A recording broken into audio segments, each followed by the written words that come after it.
Hello, day 361. So I guess this Friday will be day 365, which has been a whole year since I started doing this.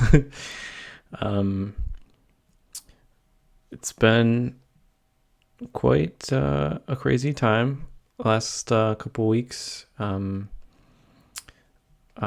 the house ready to rent out. We got new carpets. We got new sump pump. We got new drains. I've been working on a bunch of stuff, trying to get it all good to go. We finally got all three kids in the same school, so that's better. We originally had them in two different schools, so yeah, feeling better about that. Just checking stuff off the list and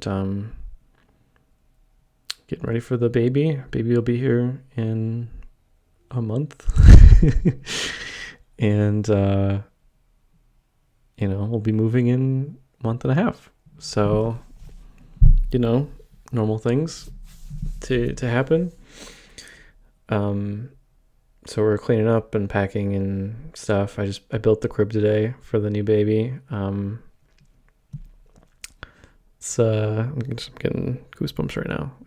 Every time I build the crib, it's such a weird feeling. It's like is this real? Is this happening? Like, I can't believe this. I said to Carol, like, it's weird that I was single when I met you, and now we're gonna have three kids in this house. Like, I don't know. It's and they like everyone. I don't know. I'm about to say they grow up so fast. I don't know. It's just things. Time's flying. Time's moving so fast right now. I'm just so busy, and every waking moment I'm helping a child or working on something, and honestly I prefer it that way. It's totally cool. I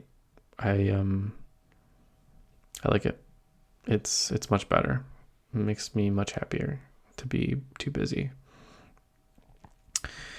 So yeah, I mean, we've had Lutheran speech therapy for a couple months now. Just talking. He's talking more. He's doing good. Um, Lowe's doing great as always. Just Luther's just such a happy kid, and Lowe's Lowe's learning how to like push our buttons, and um, she's understanding logic a lot more and why she asks why for everything, and I don't know. I'm a little nervous how to handle three, and I'm a little nervous how to handle three when Carol's working a bunch again and going through fellowship. So I don't know. I can't do anything about it. So I'm gonna control the things I can control, I guess, which is not much. It feels like, but yeah, on the pad stats side, I'm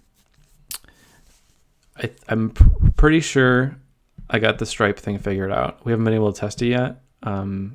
I haven't worked on it in probably a week and a half, maybe 2 weeks, because it's at a point where we're ready to test it, but I haven't. But I've been working on other stuff. But yeah, I think Sean and I are kind of having some debates on what to work on next, and it's hard. I think we're in that period of trying to find product market fit exactly, and we're not mad. It's just this is the hard part.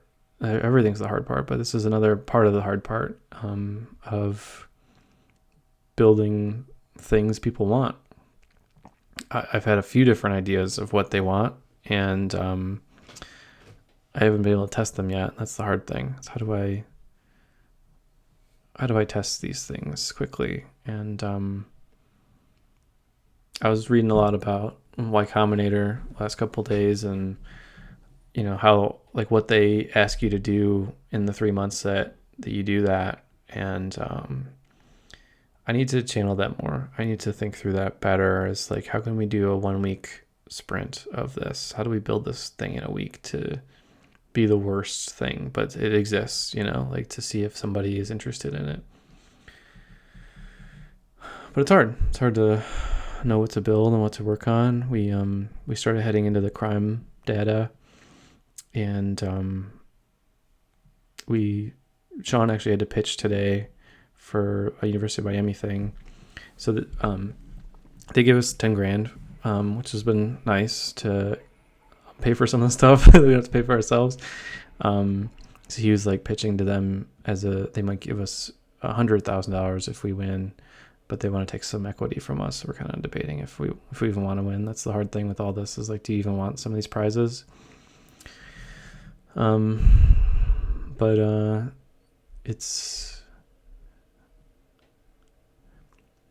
I think I've been doing a lot more research on product market fit, because I think we're really close to being there, where we have our product and it's going okay and we have some customers.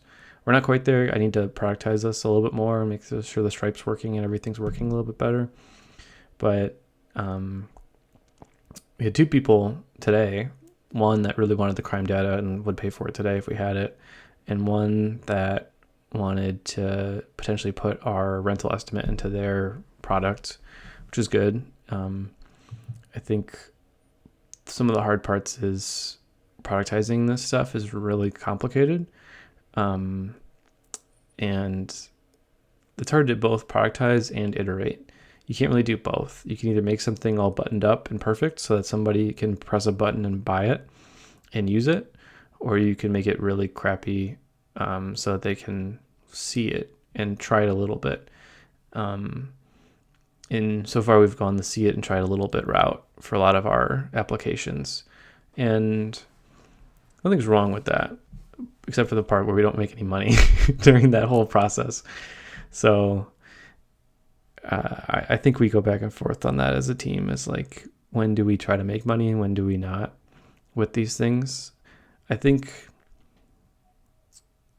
I haven't had too many moments where the person's eyes like light up and say, oh my God, I definitely need this. One of them is multifamily. I think there isn't a lot of multifamily resources out there. So if we can make multifamily valuations simple, I think that's a moneymaker. I think that's I don't know if it's product market fit, but I think there's a market for that. We got to build the right product for it. The crime data, having one universal crime database with API call, I think there's a product for that. I don't know what the market is, to be honest. But what do I dream about right now? I dream about having a person that just takes on UI and can productize stuff for us, because it's really hard and it takes a lot of brain power and it's just not, I'm not good at it. It's not, I think most things you can use logic, but front end development is not one of them. It is very complicated stuff, and it's not programming as much as it's designing, I think. And I'm not a very good designer. So, we got to make some money before we can hire somebody. I think we're not losing a bunch of money. We're super frugal. So it's like we haven't spent our life savings or anything. We've just kind of had to pay for things here and there, and it's kind of adding up, but I don't feel like we're on the wrong path or anything. I think we just got to keep trying to build things people find valuable, and go from there. But we're a year in, give or take. I don't feel bad about our year. I think we've put a lot in. We've learned a lot. We didn't know each other at the start either. Things take time. It probably took us 2 or 3 months to ramp up, and I still am a big idiot all the time in front of Sean, where I just don't even understand the customer we're building towards. Like, there's a lot of moments where I still have a tough time with that, and I need to keep getting better. I wish I was further along than I am now. I think it's hard because we don't have a real customer yet. It's all kind of this like fictitious person. And it's I thought about this the other day, which is, here's my little, I'm going to complain for 5 seconds. It's like, my first job out of college was an engineering job as an industrial engineer, trying to make the manufacturing line faster. And it was really not a good time for jobs and whatever when I came out of college in 2012. And so I couldn't really find a good job. And so the first job I found was working at this bumper factory down in Toledo. And I would drive 3 days a week while I was still in college, actually. My senior year, I'd drive from Ann Arbor to Toledo. I'd work in this bumper factory from 8 a.m. until noon. And then I would drive back and go to class. And I could only do this Monday, Wednesdays, and Fridays. But, it was I needed money, and it was a job, and they offered me a salary once I was done. But the thing that they did, which was the coolest thing ever, is they forced me to work on the line for those 4 hours. And I did that for probably 2-3 months. I did this every week for like 2 or 3 months. They made me work every single job in the whole plant for like an hour or two. So every couple hours I'd rotate and do a new job. But that's a long hour. It's a long 2 hours of like learning how to push this button to, to put the part in, take it off, put the screws in it. It's not fun, not a fun job. And you learn a lot about motivations, how people think, why they cut corners, when they're going to cut corners, what we should do to avoid that corner being cut, or is that cut corner a good thing? Like there's a lot of like human nature that you assume and understand when you do that. And then when I worked at Chrysler, from then on, I worked at Chrysler and I worked in healthcare, and they don't let you do the things. They don't let you work on the line when it's a union factory. It's kind of weird and frowned upon, and they don't want to deal with it, the headache of having to like sign all these releases for me. So I never got to actually work on the line despite really wanting to, and be able to live how these people live, how the people I'm trying to help and make more efficient live, how they think. It was really hard for me to come up with projects and improvement practices because the decisions that they were making didn't make sense to me because I didn't actually do the job. And that's just hard. It's a union environment that, at some level they want me to understand what their struggles are. On the other hand, they don't want me to touch the parts. Like it's like a weird culture thing. And then of course I switch into healthcare where I can't go be a doctor or nurse. I'm a person that, I don't have those skills. And so I have to kind of fake it. I have to like learn the terminology and learn everything. And, I feel like I have a good sense of how the business works, but I don't have a lot of sense of how the actual nurse or doctor thinks or makes decisions about care, or like what their worries are, what the decisions they're weighing are. And that's hard. It's really hard to, I'm doing data analysis now, so it's not as hard. But when I used to manage nurses and social workers, it's a hard job to manage people that you couldn't do their job. I'm sure it's something both I and they complain about, where they don't want that kind of manager, and it's hard for me to be their manager. But whatever, it was fine. No, I don't think anyone hated me. It was just hard to communicate sometimes. But now heading into real estate with PadStats, I'm getting nervous that it's happening again, where I'm being put into a role of expert in a thing I'm not an expert in because I've never done it myself. And I don't know what to do with that yet. I've been kicking around things. I might go become a realtor or an appraiser or something as a way to bridge that gap better and understand. I mean, I can read their textbooks, but I think I need to understand how they think different. Like I understand I have to understand their motivations better in order to build products for them. So I'm getting a sense of it. We're going to rent out this house, so I'm getting a sense of what it'll be like as an investor. But I think it's a really important investment in myself to go deeper into one of those professions, because I think it's, I don't know. It's hard because there's a lot of wasted time. I could be building a product where I'm going to be learning, stupid things that aren't that relevant to building a product. But if I'm going to do this for the next 3 to 10 years or more, being a co-founder of PadStats, like it might be a necessary evil. I need to invest a year of my life into becoming a real estate appraiser, to fully understand the full motivations and communication streams in order to build a product that can address them.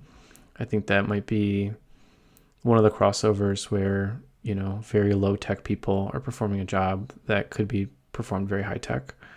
And we have the tools and the knowledge to do the high tech part, but we don't have the tools and knowledge about the low tech part. And it might be relevant to get to the next stage of it. I don't know. So I'm kind of weighing that right now, and all the different pieces of that. And I think the hard part and the good part, I guess, is Sean, my partner, is super smart, has a lot of knowledge about real estate, and I don't know. I think if I told him that, I haven't told him that yet, I'm just thinking through it, I think he would kind of shrug and say, like, it's probably not a good use of your time. And he's probably right.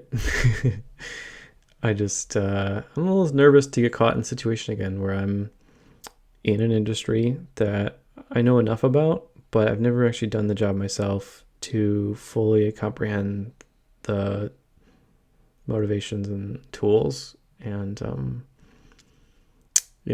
how it all works. So I don't know, that's what's happening to me on day 361, but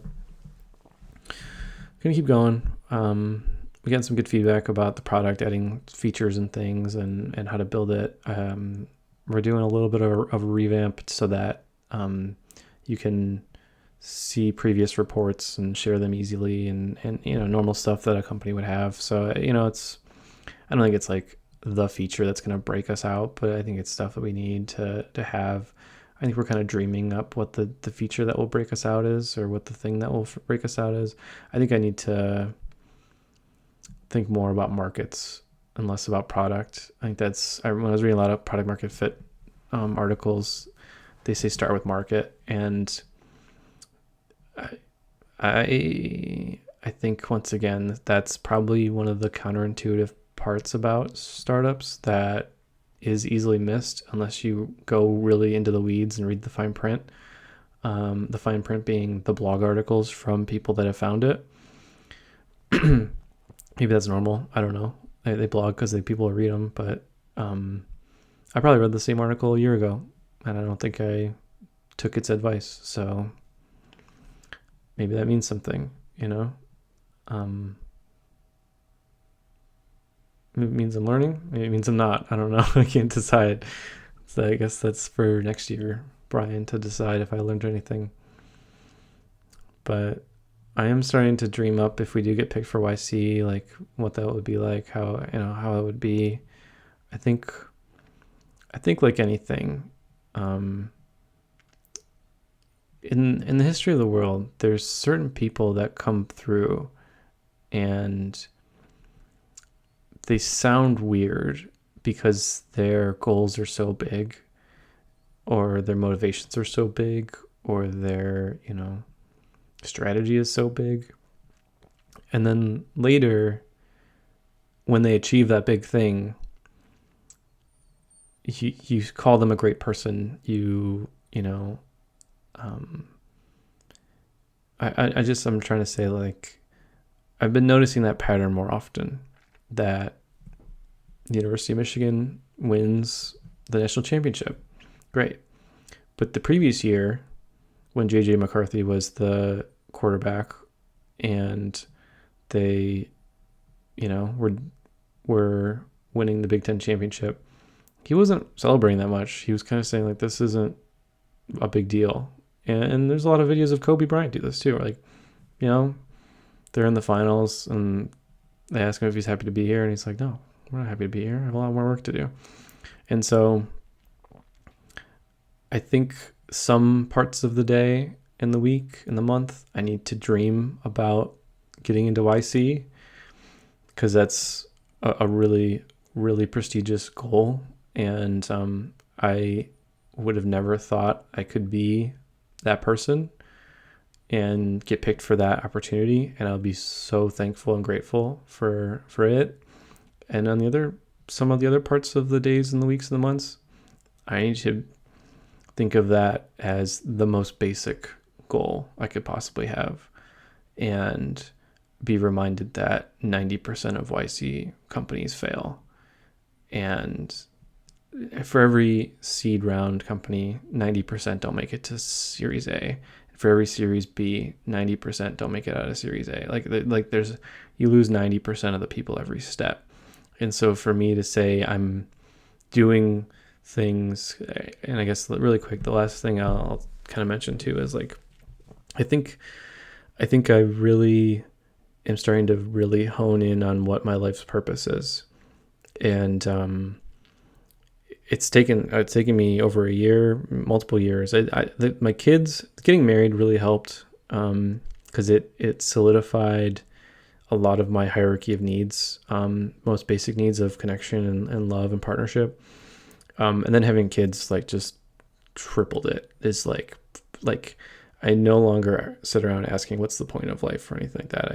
It's crystal clear. And if anything, I was confused after having kids of what do I do with all this power I have to teach them anything. And that's where I kind of got into like, I need to achieve my dreams so they know that they can too. And that's the simplest version of what I think is how to live, I guess, or how to make decisions. And so as I've worked on this for the past, couple, I'd say year and a half, 2 years, 3 years, I don't know. Definitely last year of like, what's my life purpose and how do I use it to help my kids or vice versa? I don't know.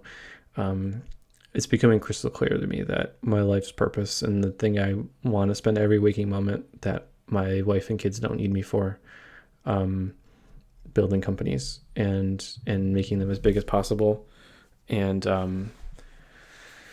helping and seeing and creating value for the world is the thing I can do that will help the most people. And I think YC is the first stage of that, the best step I can make.